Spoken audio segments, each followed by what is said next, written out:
Shalom, Bapak Ibu Saudara yang terkasih di dalam Tuhan Yesus Kristus. Ini ada muk ya. Muk ini persis zaman dulu ya, zaman jadul. Waktu ke pasar, istri saya melihat ini dan dia berikan saya untuk minum. Dan saya berkata ini bagus sekali. Ini zaman-zaman saya kecil nih. Ya, ada juga piringnya yang berbentuk seperti ini. Nah, Bapak Ibu Saudara yang terkasih di dalam Tuhan, kadang yang terdahulu itu akan muncul kembali ya, zaman-zaman kita kecil ya.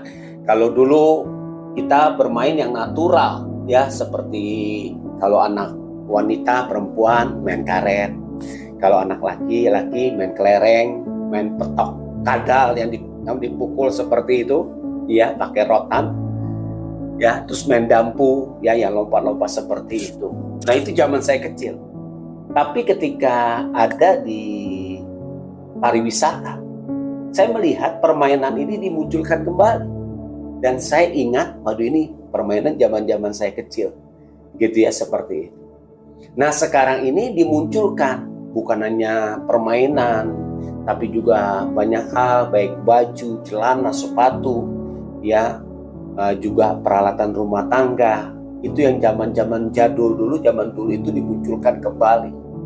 Ya, nah ini Bapak Ibu persis sekali apa yang dikatakan Tuhan Yesus di dalam Markus 10 ayat yang ke-31. Ya, saya bacakan Markus 10 ayat yang ke-31. Tetapi banyak orang yang terdahulu akan menjadi yang terakhir, dan yang terakhir akan menjadi yang terdahulu. Kenapa Tuhan Yesus berbicara ini kepada salah seorang murid?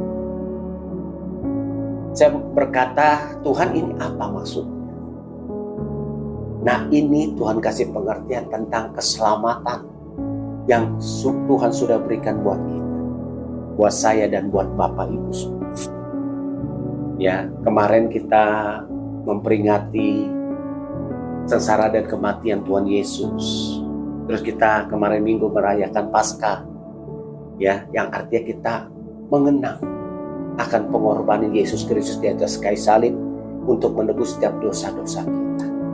Kita dulu orang berdosa, tapi orang karena cinta Tuhan kita diselamatkan. Dan oleh sebab itu, kalau kita diselamatkan ya daripada dosa, dulu kita orang berdosa, ya dulu kita orang yang gak mengenal Tuhan, bermain-main dengan okultisme, berhala, ya, dan itu sangat dibenci oleh Tuhan. Tapi ketika kita mengenal Tuhan Yesus sebagai Tuhan dan Juru Selamat, kita diselamatkan dari lumpur dosa, dari kutuk-kutuk itu. Ya, nah oleh sebab itu pertahankan. Ya, jangan kita merubah kembali. Setelah kita diselamatkan, kita kembali lagi kepada dosa yang lama, kepada kehidupan kita yang lama.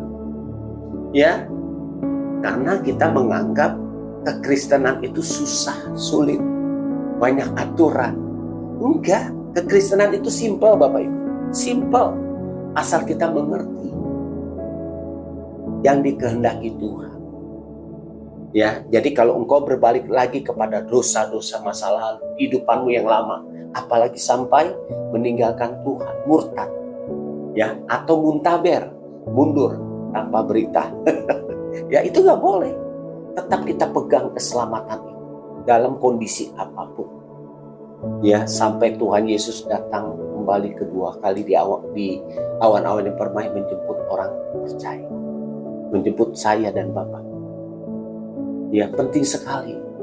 Jangan kita kembali lagi kepada hal-hal yang dulu lagi, tapi kita berfokus kepada Tuhan Yesus, ya, yang sudah mati dan rela disalib untuk kita. Hormati pengorbanan Tuhan. Apa jadinya kalau kita hidup tanpa Tuhan? Apa jadinya kalau kita masih hidup di dalam dosa? Apa jadinya kalau kita hidup masih di dalam belenggu-belenggu berhala, belenggu-belenggu setan, belenggu-belenggu okkultisme? Ya, jangan kita melihat ke belakang lagi, tapi ke depan. Dalam firman Tuhan di 2 Korintus 5 ayat 17 mengatakan seperti ini. 2 Korintus 5 ayat 17. Jadi siapa yang ada di dalam Kristus, ia adalah ciptaan baru. Yang lama sudah berlalu, sesungguhnya yang baru sudah datang. Ini persis sekali ya perkataan-perkataan ini ya dengan Markus 10 ayat 31. Ya, dikatakan, saya bacakan ulang. Jadi siapa yang ada di dalam Kristus, ia adalah ciptaan baru. Yang lama sudah berlalu, ya sesungguhnya yang baru sudah datang. Jadi kalau kita ciptaan baru, sesungguhnya yang baru sudah datang. Ya, kita nggak boleh kembali lagi ke yang lama.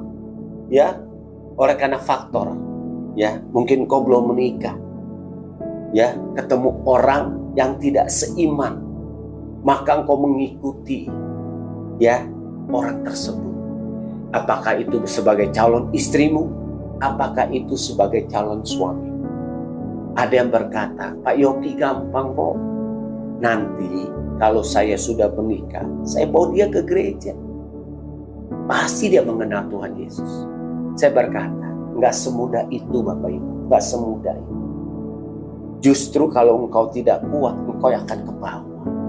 Iman percayamu hilang kepada Tuhan dan mempercayai ya kepercayaan yang lain. Yang mungkin dianut oleh calon suamimu, yang mungkin dianut oleh calon istri. Oleh sebab itu, melalui perenungan firman pada hari ini, ya mari kuatkan, teguhkan terus. Berubahlah sikap kita. Tidak ada tawar hati, ya, tidak ada satu yang mengganggu kehidupan kita, ya, baik itu amarah, emosi, terutama pikiran-pikiran kita yang negatif, pikiran kita yang selalu gagal fokus. Ya, ubahkan ketika engkau menerima Tuhan Yesus sebagai Tuhan dan Juru Selamat. Ya, katakan, Tuhan, ubahkan aku. Aku mau menjadi ciptaanmu yang baru. Aku gak mau kembali lagi ke yang lama. Aku mau tetap berfokus kepada Engkau. Apapun yang terjadi di dalam kehidupan, itu doa.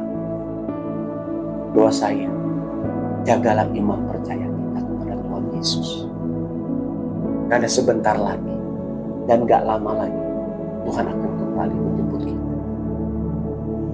Datang kembali yang kedua kali untuk menjemput orang-orang percaya, saya dan Bapak Ibu semua.